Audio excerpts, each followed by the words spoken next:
ನಮಸ್ತೆ ರೈತ ಮಿತ್ರರೇ. ಈ ಒಂದು ಪ್ಲಾಟ್ ದಾಳಿಂಬರೆ ಪ್ಲಾಟ್ ಆಗಿದೆ. ಇದು ದುರ್ಗದ ಒಂದು ಸಮೀಪದ ಒಂದು ಕ್ಷೇತ್ರದಲ್ಲಿದೆ. ಇದ್ರ ಬಗ್ಗೆ ಹೆಚ್ಚಿನ ಮಾಹಿತಿ ಕೊಡೋಕ್ಕೆ ನಮ್ಮ ಜೊತೆಗೆ ರೈತರಿದ್ದಾರೆ. ಅವ್ರ ಜೊತೆಗೆ ಈ ವಿವರ ಮಾಡೋಣ. ಒಂದು ನಿಮಿಷ ಅವ್ರಿಗೆ ಈ ಕಡೆ ಅವ್ರ ಜೊತೆಗೆ ಮಾತಾಡೋಣ. ನಮಸ್ತೆ ರೈತರೇ, ಆರಾಮಿದ್ದೀರಾ?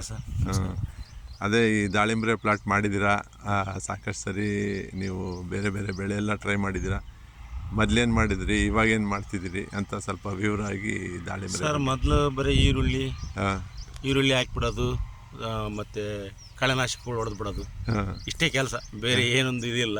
ಯಾವುದೇ ಬೆಳೆ ಆಗಿರಲಿ, ಇವತ್ತು ದಾಳಿಂಬೆ ಇರ್ಬೋದು, ಈರುಳ್ಳಿ ಇರ್ಬೋದು, ಎಷ್ಟು ಸಾಧ್ಯನಷ್ಟು ರೈತರು ಹಳೆಯ ಒಂದು ಪದ್ಧತಿಗಳನ್ನು ಅನುಸರಿಸಿದ್ರೆ ಮಾತ್ರ ಇವತ್ತಿನ ದಿನದಲ್ಲಿ ಸರಿ ಹೋಗುತ್ತೆ. ಈಗ ದಾಳಿಂಬೆ ನಾವು ಫಸ್ಟಿಗೆ ಈಗ 2008ರಲ್ಲಿ ಒಂದ್ಸರಿ ಹಾಕಿ ಭಾಳ ಕೈ ಸುಟ್ಕೊಂಡ್ಬಿಟ್ವಿ. ಅನ್ನೋ ಉದ್ದೇಶ ಅಂದರೆ ಬರೀ ಕೆಮಿಕಲ್ ಅದನ್ನು ಬಿಟ್ಟು ಈಗ ಸಾವಯವ ರೀತಿಯಲ್ಲಿ ಹೋಗ್ತಿದ್ವಿ ನಾವು. ಹಸುಗಳನ್ನ ಕಟ್ಕೊಂಡ್ಬಿಟ್ಟು ಎಷ್ಟು ಸಾಧ್ಯನಷ್ಟು ಸಾವಯವದಲ್ಲಿ ಹೋದ್ರೆ ಗಿಡಕ್ಕೂ ಲೈಫ್ ಇರುತ್ತೆ, ನಮಗೂ ಲೈಫ್ ಇರುತ್ತೆ, ಮತ್ತು ಮಣ್ಣು ಉಳಿತೈತೆ. ಮುಂದಿನ ಪೀಳಿಗೆಗೆ ಜಮೀನು ಅಂದ್ರೆ ಏನು, ಭೂಮಿ ಅಂದ್ರೆ ಏನು ಅಂತಕ್ಕಂಥ ಒಂದು ವಿಚಾರನ ತಿಳಿಸ್ಬೋದು. ಪೂರ್ತಿ ಕಂಪ್ಲೀಟ್ ಆಗಿ ಆರ್ಗ್ಯಾನಿಕ್ ಅಲ್ಲೇ ಸೊಲ್ಯೂಷನ್ ಇದೆ. ಒಂದೇ ಸರಿ ಆರ್ಗ್ಯಾನಿಕ್ ಮಾಡಕ್ಕಾಗಲ್ಲ, ವರ್ಷ ವರ್ಷ ವರ್ಷ ವರ್ಷ ಕನ್ವರ್ಟ್ ಅಂದ್ರೆ ಅದು ಸಾವಯವ ಮಾಡಿದ್ರಿಂದ ಲಾಭ ಆಗುತ್ತೆ. ಸಾಕಷ್ಟು ರೈತರದ್ದು ಒಂದು ಈ ಅಭಿಪ್ರಾಯ ಏನಿದೆಯಪ್ಪ, ಅದರೊಳಗೆ ಬೆಳೆ ಆಗಲ್ಲ, ಮಾಡಲ್ಲ. ಈಗಿನ ರೈತರು ಹೆಂಗಪ್ಪ ಅಂದ್ರೆ ಟ್ಯಾಬ್ಲೆಟ್ಸ್ ಜೊತೆಗೆ ವಾಸಿ ಆಗ್ಬಿಡ್ಬೇಕು ರೋಗ ಅಂತಾರೆ. ಹಂಗಾಗಲ್ಲ, ಅದು ಆಗಲ್ಲ. ಕಾಲಕ್ರಮೇಣ ಇವತ್ತು ಸ್ಟಾರ್ಟ್ ಮಾಡಿದ್ರೆ 5 ವರ್ಷ ಟೈಮ್ ಬೇಕು. ನನಗೆ ಈಗ 4 ವರ್ಷ ಅಂತಂದ್ರೆ ಸ್ಟಾರ್ಟಿಂಗ್ ಅಲ್ಲಿ ಬರ್ತಾ ಗೊಬ್ಬರಗಳನ್ನ ಎಲ್ಲ ಜಾಸ್ತಿ ಮಾಡಿ, ಸಾವಯವ ಗೊಬ್ಬರಗಳನ್ನ ಜಾಸ್ತಿ ಮಾಡಬೇಕು, ಆದಷ್ಟು ಕೆಮಿಕಲ್ ಕಡಿಮೆ ಮಾಡಬೇಕು. ಈ ಕಳೆಗಳೆಲ್ಲ ನಾವೇನ್ ಮಾಡ್ತಾ ಇದೀವಿ ಅಂದ್ರೆ ನಾಶ ಮಾಡ್ತಿದ್ವಿ. ಯಾವುದೇ ಕಳೆನ ನಾಶ ಮಾಡಬಾರ್ದು, ನಿರ್ವಹಣೆ ಮಾಡ್ಬೇಕು. ನಿರ್ವಹಣೆ ಮಾಡಿದ್ರೆ ಮಾತ್ರ ಅದು ಬರುತ್ತೆ. ಇವಾಗ ಇಲ್ಲಿ ನೀವು ಕಂಟ್ರೋಲ್ ಮಾಡೋದಂದ್ರೆ ಹೇಗೆ ಮಾಡ್ತೀರಾ? ಇದ್ರೊಳಗೆ ಮಲ್ಚಿಂಗ್ ಹಾಸಿದೀವಿ. ಮಲ್ಚಿಂಗ್ ಹಾಸ್ತಿದ್ರೆ ಇದು ಕಿತ್ತು ಇಲ್ಲಿ ಹಾಕ್ಬೇಕು, ಹಂಗೆ ಕಿತ್ಬಿಟ್ಟು ಒದಿಸ್ಬಿಡ್ತೀವಿ. ತರಂಗೆಲ್ಲ ಇದೇ ತರ ಕಿತ್ತು ಏನೈತಲ್ಲ ಇದು, ಇದನ್ನೇ ಮಲ್ಚಿಂಗ್ ಮಾಡಿದಾಗ ಎಲ್ಲಾದು ಕಡಿಮೆ ಆಗುತ್ತೆ, ಮತ್ತೆ ರಸಗೊಬ್ಬರನ ಆಗುತ್ತೆ. ಅದು ಕಡಿಮೆ ಆಗುತ್ತೆ. ನಾವು ಇವತ್ತಿನವರೆಗೂ ಯಾವುದೇ ಒಂದು ಕಳೆನಾಶಕ ಔಷಧಿ ಹೊಡೆದಿಲ್ಲ. ಅಂದ್ರೆ ಈ ಪ್ಲಾಟ್ ತುಂಬಾ ಚೆನ್ನಾಗಿದೆ, ಒಳ್ಳೆ ಚೆನ್ನಾಗಿ ಮೇಂಟೈನ್ ಮಾಡಿದ್ದಾರೆ. ನೆಟ್ ಕೂಡ ಹಾಕಿದ್ದಾರೆ.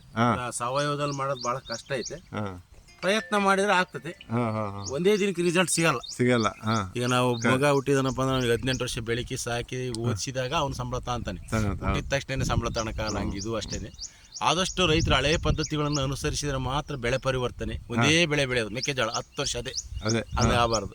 ಈ ವರ್ಷ ತೊಗರಿ ಹಾಕಿ ಅಂದ್ರೆ ಮುಂದ್ ವರ್ಷ ಮೆಕ್ಕೆಜೋಳ, ಮುಂದಿನ ವರ್ಷ ಇನ್ನೊಂದು ಸೂರ್ಯಕಾಂತಿ, ಹಿಂಗೆ ಬೆಳೆ ಪರಿವರ್ತನೆ ಮಾಡಿದ ಮಾತ್ರ. ಈಗ ಇವತ್ತಿನ ನೋಡಿದ್ರಿ ವಾತಾವರಣ, ಅಲ್ಲಿ ಮುಳ್ಸಜ್ಜೆ ಇಲ್ಲಿ ಮುಳ್ಸಜ್ಜೆ, ಸುಮ್ಮನೆ ರೈತರು ಯಾವ್ಯಾವುದೋ ಒಂದು ಔಷಧಿ ಹೊಡೆದ್ಬಿಟ್ಟು ಎಲ್ಲ ಬೆಳೆ ಕಳ್ಕೊಳ್ತಿದ್ದಾರೆ. ಯಾರು ಕಷ್ಟಪಡಕ್ಕೆ ಇಷ್ಟಪಡ್ತಾ ಇಲ್ಲ ರೈತರು. ಟೋಟಲ್ ಆಗಿ ಹೇಳ್ಬೇಕಂದ್ರೆ ಕಷ್ಟಪಡಕ್ಕೆ ಇಷ್ಟಪಡ್ತೇನೆ ಇಲ್ಲ. ಈಗ ಕೊಯ್ಲು ಮಾಡ್ತಾರೆ, ರೋಡ್ ಹಾಕ್ಯಂಡ್ ಮಾಡ್ತಾರೆ. ನಾವು ಮಾಡೋದೇ ಕಾಯ್ಕಪ್ಪ ಅಂತಂದಾಗ ಅವ್ನ ಅಪ್ಸಿ ಅಲ್ಲ, ಅವ್ನ ಕೆಲಸ ಮಾಡ್ತಾನೆ. ರೈತರು ನಾವು ಮಾಡ್ಲೇಬೇಕು ತಾನೆ. ಅದು ಇಲ್ಲ, ನಾವು ಎಲ್ಲ ರೋಡಿಗೆ ಹಾಕೋದು, ರಾಗಿ ಬೆಳೆ ರೋಡಿಗೆ ಹಾಕೋದು, ಮೆಕ್ಕೆಜೋಳ ಬೆಳೆ ರೋಡಿಗೆ ಹಾಕೋದು, ತೊಗರಿ ಬೆಳೆ ರೋಡಿಗೆ ಹಾಕೋದು.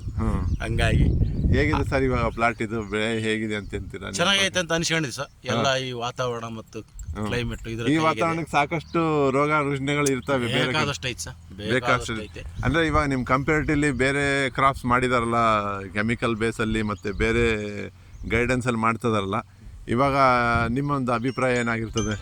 ಇವಾಗ ಕೆಮಿಕಲ್ ಮಾಡಿದ್ರೆ ನಡೆಯಲ್ಲ ಅಂತ ಹೇಳಿದ್ನಲ್ಲ ಸರ್. ಬರೀ ಕೆಮಿಕಲ್ ನಡೆಯಲ್ಲ.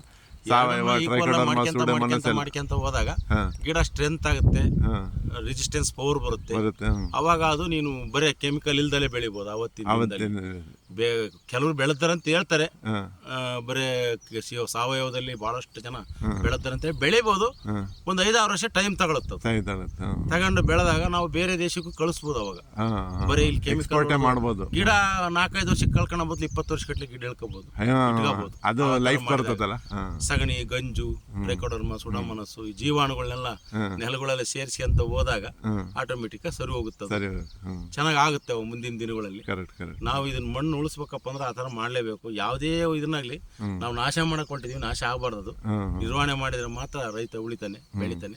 ಈ ಗಿಡದಲ್ಲಿ ಹೇಗಿದೆ ಬೆಳೆ? ಎಲ್ಲಾ ಗಿಡದಲ್ಲೂ ಸೇಮ್ ಸುಮಾರಾಗಿ ಅದಕ್ಕಿಂತ ಜಾಸ್ತಿ ಒಂದು ಆವರೇಜ್ ಆಗಿ ಪೂರ್ತಿ ಫುಲ್ ಆಗಿ ಲೋಡ್ ಆಗಿದೆ. ನಮ್ದೆಲ್ಲ ವ್ಯವಹಾರ ರೈತನ ಬದುಕು ಬಹಳ ಕಷ್ಟ ಸರ್.